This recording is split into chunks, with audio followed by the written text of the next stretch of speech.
recording. Oh, yeah. It's my favorite time of the week. It's everybody's favorite time of the week. Mm-hmm.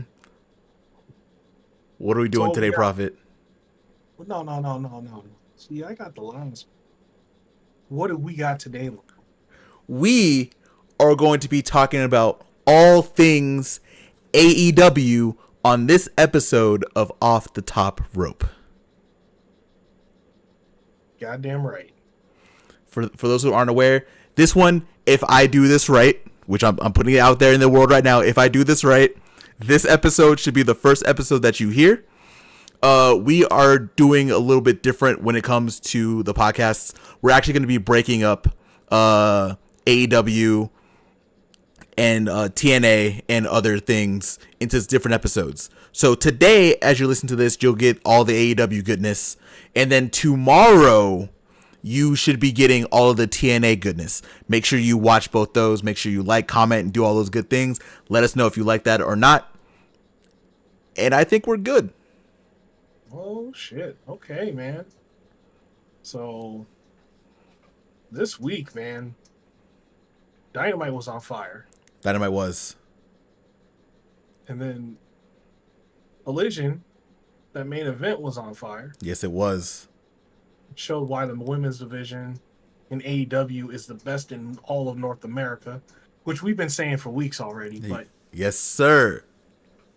One day you guys will listen to us. I mean, and when you'll see the way. Somebody up there is listening to us, so one of you gotta get in. You can listen to us. It'll be good. At this point, it's all but confirmed. Like I just need one day someone to just call out Off the Top Rope in your little press scrum. We see you. We know that you listen. We know you're here. We know you're one of them. But before we get into Dynamite, Rampage, Collision, Yeah. there's something else we gotta talk about real quick first. Oh yeah. No. Let's address this bullshit that has come up. Mm-hmm. There was. Go ahead, bro. All you. No. Actually, all you, man. I want you before we deep dive into this shit. You go in, man. All right. So, at the time of recording, this was 2 days ago. We're a little late. My internet literally died the day that this happened. Literally, I've been out of there for 2 days. But on Friday, there was a report from WWE. We don't know who said it in WWE. No clue. So we're not even going to try to go through that. But someone in WWE said that Swerve Strickland's new contract, and low-key Daniel Garcia too. Daniel Garcia also, but they focus with Swerve. Swerve's contract is bad for business, which is insane. People are saying that because of that contract, which is allegedly 7 figures, get your money, Swerve, that messes up the market value for wrestlers and wrestling and everything along those lines. There was a lot of talk on Friday. There was a Twitter Spaces with a lot of AEW fans. They were talking about it. It was going back and forth. Swerve was literally watching because he was putting up tweets. There was one person who he said that he would send out the texts. So like, Swerve's been watching. Swerve hears everything. Like he's the boogeyman for a reason. But yeah, that's really what happened. It caused a whole back and forth. I think low-key it still might be going on, but to a lower extent. But yeah, Prophet, what are your thoughts before I go on a tirade? So here's my thoughts, man. So they're sitting there trying to say, "Oh, it messes up the market, because they're overpaying him." Are you fucking kidding me? Mm-hmm. Overpaying Swerve? Swerve deserves every bit that he gets. The damn franchise. He's literally he's pretty much face of the company right now, right? He carried the company for a bit. And, you know, for them to say he's not worth it, they're like, oh, yeah, we wanted to get the Nana and Swerve act. You know, acting like they're like a circus act or something like that.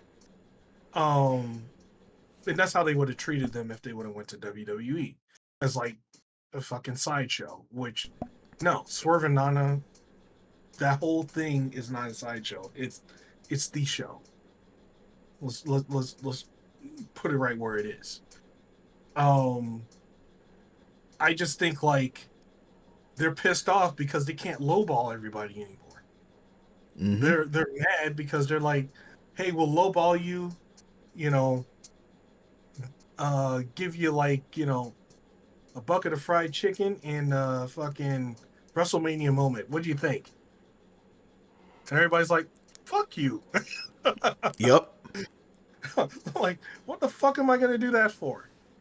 I'm gonna go over here, I'm gonna get showcased at the top of my game. I'm not gonna be put as some, you know, sideshow or be made to be lower than what you already have in certain wrestlers, right? And you can't sit there and just say like he's not worth it. Mm-hmm. Dude's been doing the media, he's been doing anything and everything TK has asked him to do. The guy's been up there doing it. When you're sitting there doing media and like just be like doing that, jumping into every wrestling match that you know that big boss is like, hey, I need you here. Can you make it work? Okay, I'll make that shit work, dog. Hey, can you go to this media scrum? Yeah, I'll make that work. That's what he's doing right there. All that stuff he's doing. That's all the stuff being the face of the company. Yep. Right? Like, get the fuck out of here with that shit. Like, he's not worth it. My boy is worth it. Swerve is worth it. Danny G is worth it too. Mm-hmm. So, I don't know, man. Like, I guess like they're so used to just paying everybody pennies and then giving them that WrestleMania moment, and now everybody sees Wembley Stadium and they're like, "Yo, they got their own WrestleMania over there. They got their own thing. They got All Out, All In. Wait. They got the big venue. They got the stuff too. I can actually do my stuff. I can be creative over here. I can, you know, I don't have to be part of that weird machine that's over there in the WWE. And I can get paid to do it. I can get paid what I'm worth. Mm-hmm. See, that's the thing. That's the key. Worth. He's getting paid what he's worth. Is he worth 7 figures? Fuck yeah, he's worth 7 figures. Mm-hmm. So, I'm just gonna, you know, just leave it at Swerve is totally worth it. And WWE, too bad for you. You know, you paid your pennies for, you know, the people that you got and the people that ran away and couldn't get over in AEW, like, you know, Brock Anderson. But, you know, that's it. Mm-hmm. You know, I don't, you know, I could go on a tangent, but I'm not. But I'm going to pass it over to you, my man, because I know you got a lot to say. I'm going to add to your points real quick before I go into my own tirade. Not only is AEW doing their own thing and having their own big venues, I want to ask you a question. When's the last time WWE ran in Wembley Stadium? Oh, they have. AEW has a show coming up in the Tokyo Dome. When's the last time WWE ran in the Tokyo Dome? Last time they ran into Tokyo Dome. Mm-hmm. I thought they ran there once. Decades ago. Yeah, it was probably, I want to say it was like in the 70s, 80s. Yep. Right now, AEW, because of their partnerships and because of what they're doing, they have access to go places that WWE can't. And I know that shit kills them because they haven't been able to run in Wembley Stadium. AEW has that locked up. And now, imagine WWE trying to go to Wembley, because they could. They easily pay the fee and they can go. They might be able to get like 70,000 people in there also. You know, WWE is a big company, right? But now you're always going to be the company that ran Wembley second. Yeah. You find a way to get into the Tokyo Dome, you're going to end up running after AEW does a tag show there with CMLL, with New Japan, with Stardom. WWE's not the first. They can't do that no more. So I know they're heated. Mm-hmm. So sure. You can right now, like you said, you can go to AEW, you can go to TNA, you can go to New Japan, you can make money, you can have big moments still. WWE, they're really upset that they're not the only people that can do that anymore. That WrestleMania moment don't really mean too much right now. No more do it. Don't really mean a lot. When you can go have similar moments in other places. And probably get paid more for doing it. Yeah. Now, to go on to my little, I'm gonna try to make it brief. Like I said to you, Prophet, before this, I'm pretty sure the gods cut off my internet, because if I would have said what I was going to say on Friday, it would be real bad. He helped you think about it, my man. It gave me a couple days to sit and really think about what I was going to say. I have 2 points. One, if you're a black talent specifically in WWE, are you worried about what was said? We don't know who said it, so it could be anybody. It even could be someone lower on the rung that doesn't have any power to say anything, right? We gotta clarify that too. We don't know who said it, but aren't you worried about what they're saying about Swerve? Because if Swerve, who started literally from the bottom, who was taking pins from everybody, losing a bunch of matches, he lost in Wembley Stadium last year. He was the one who put in the coffin, even though low-key he shouldn't have lost because his locks were out of the coffin. It technically wasn't all the way closed. Neither here nor there. Whenever AEW needed Swerve to do something, he did it. This was also at a time where a lot of people did not want to lose in AEW. Like, you had like a Miro who didn't want to lose anything at all. Malachi Black still hasn't been pinned. He's lost matches, but he's never been pinned in AEW since fucking Cody. It's been a long time. Like, since Malachi's been pinned. And no, that's no flack to Malachi, because he's doing his shit right now. But there are a lot of people who are not willing to do their job in wrestling. And let me tell you, if you're a wrestler, you're not going to win all the time. Everyone should know that. That's just the thing. You're not going to win all the time. Swerve built himself up literally from the bottom to become a world champion, to becoming the franchise, damn near the face of AEW. And that's not worth the contract that he got. So if they're thinking that, what are they thinking about you? Not even just black talent. I'm not even gonna say black talent. Talent in general. What are they thinking about you? You work your ass off. Y'all work 4 to 5 days a week, and they don't want to pay you? What does that say about them? What does that say about other places? Shouldn't you want to be paid your worth? Is it worth going to doing whatever WWE is doing right now if you're not being paid what you should be paid? Realistically. Mm-hmm. Point 2. WWE is so fucking mad that they couldn't get Swerve.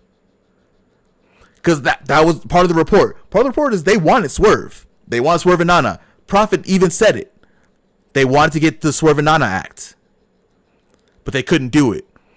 Because they couldn't offer him pennies to just go and be in WWE. Because at this point, right now, in 2024, being in WWE is great. I'm not saying that that's bad. But right now, that is not the only place that you need to be if you want to be a success story in wrestling. Yep. Shit, you can do indies and be great. Look at fucking Matt Cardona.